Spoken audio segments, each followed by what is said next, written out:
Existe um momento, no início da manhã, em que a luz ainda não decidiu a cor que vai ter.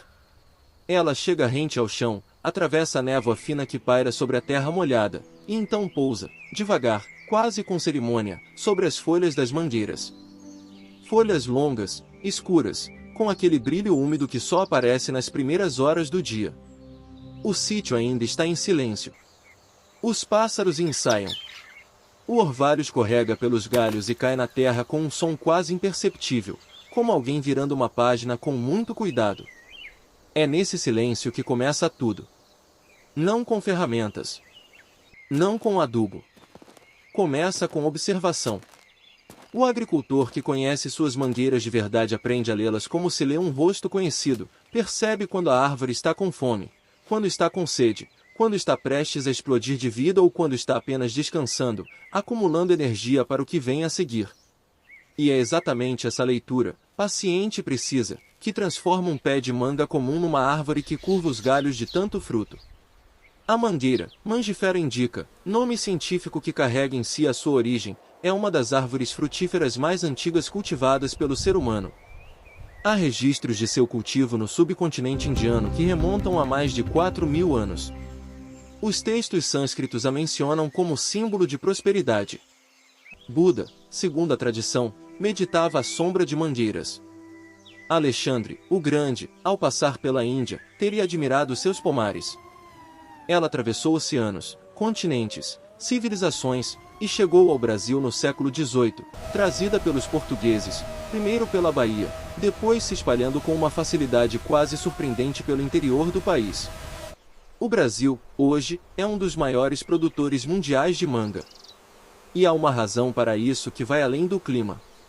Há uma razão que tem a ver com a maneira como o agricultor brasileiro, especialmente o do interior, aprendeu a tratar a árvore, com paciência, com respeito, e com um conhecimento que muitas vezes foi passado de mão em mão, de avô para filho, sem nunca ter sido escrito em nenhum manual.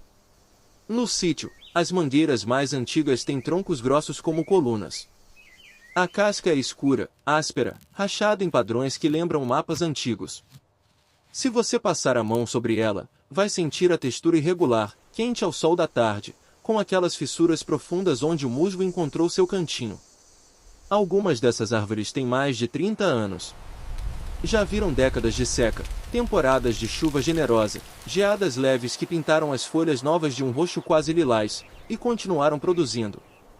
Mas produzir bem, produzir muito, produzir de maneira que os galhos literalmente se curvem sob o peso dos frutos, isso exige intervenção. Exige conhecimento. Exige o que os produtores experientes chamam, simplesmente, de manejo. E o manejo começa muito antes da florada. O primeiro passo, e talvez o mais contraintuitivo de todos, é a poda.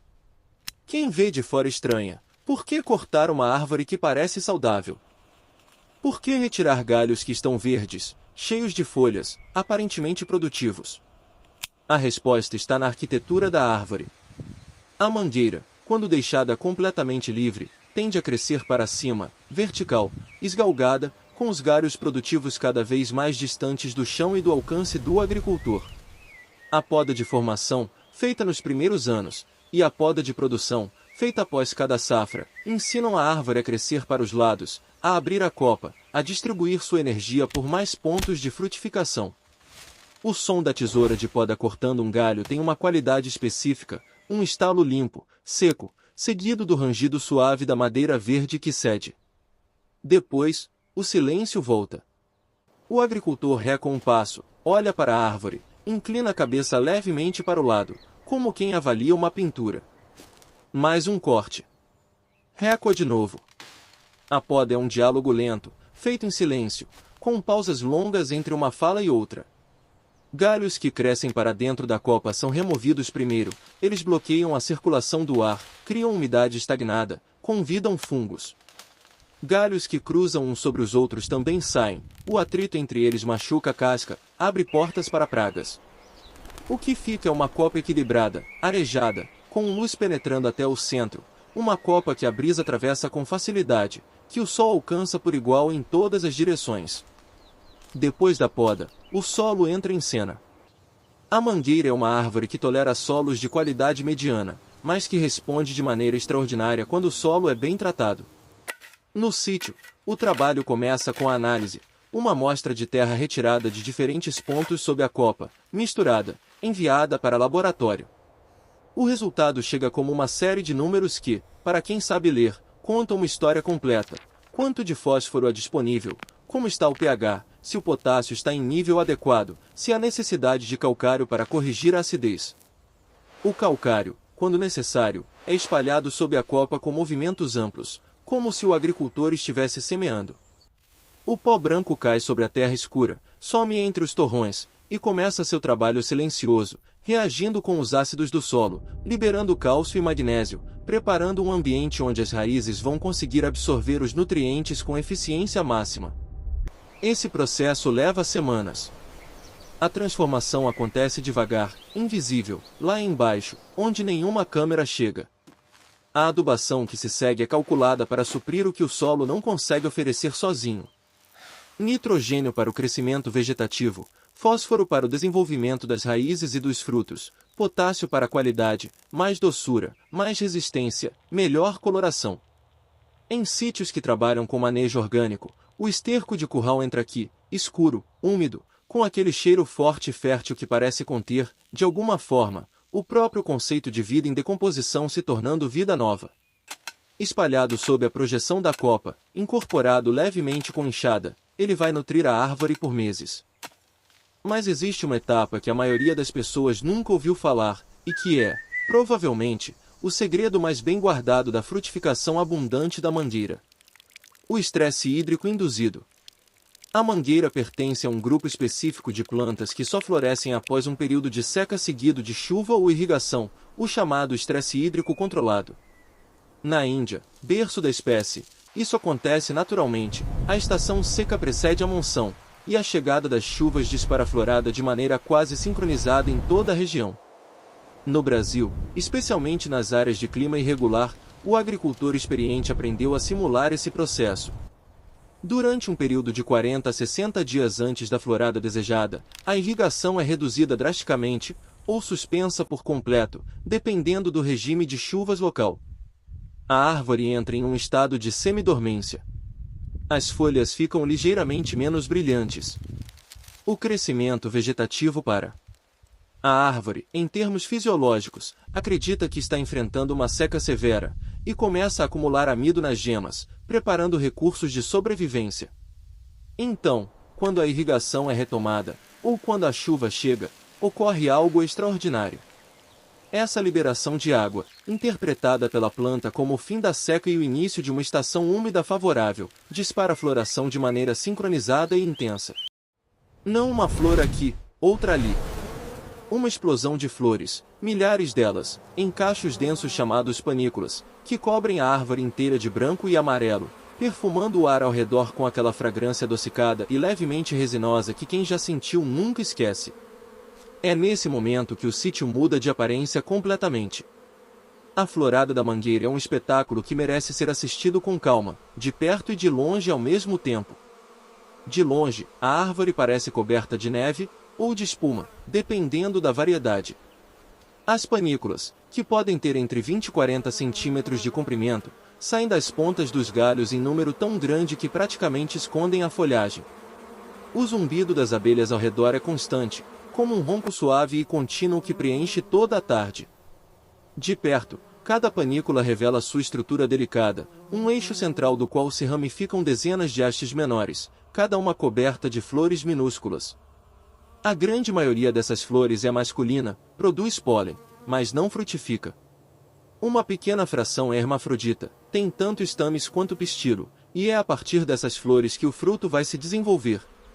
A proporção entre flores masculinas e hermafroditas varia conforme a variedade, o clima, o estado nutricional da árvore, outro fator que o manejo adequado ajuda a otimizar. O vento suave da tarde carrega o pólen de árvore em árvore. As abelhas fazem sua parte. E ali, invisível ao olho nu, acontece a fecundação, o momento exato em que um fruto começa a existir. Nos dias seguintes à florada, algo quase mágico acontece. Os galhos que estavam cobertos de flores começam a revelar, aqui e ali, Pequenos pontos verdes, frutinhos com poucos milímetros, ainda cobertos pela base da flor que os gerou. A maioria vai cair. É normal, faz parte da lógica da árvore. Ela produziu muito mais flores do que pode sustentar até a maturidade, e agora vai selecionar, descartando os frutinhos mais fracos para concentrar energia nos mais promissores. Essa queda natural é chamada de queda fisiológica, e causa angústia em quem não a conhece. Parece que algo está errado, que a safra está se perdendo. Mas quem conhece sabe esperar. Sabe que o chão coberto de frutinhos caídos não é sinal de fracasso, é sinal de que a árvore está funcionando exatamente como deve. O que fica nos galhos depois dessa seleção natural vai crescer semana a semana, num ritmo visível quase dia a dia. A fruta passa pelo verde intenso, duro, adstringente, com aquele perfume verde ácido que as crianças do interior conhecem bem, temperado com sal e limão na ponta da faca. Depois o verde vai ganhando tons mais claros, amarelados nas extremidades, até que a coloração final, que varia enormemente conforme a variedade, começa a aparecer. O Brasil tem uma riqueza varietal de manga que poucos países conseguem igualar. A Tommy Atkins, de casca avermelhada e polpa firme, domina o mercado de exportação. A Palmer, grande e doce, é preferida por muitos consumidores do mercado interno. A espada, alongada e fibrosa, é a preferida nos quintais e sítios do interior. A manga da memória afetiva, a que a avó servia descascada à faca, com o suco escorrendo pelo pulso.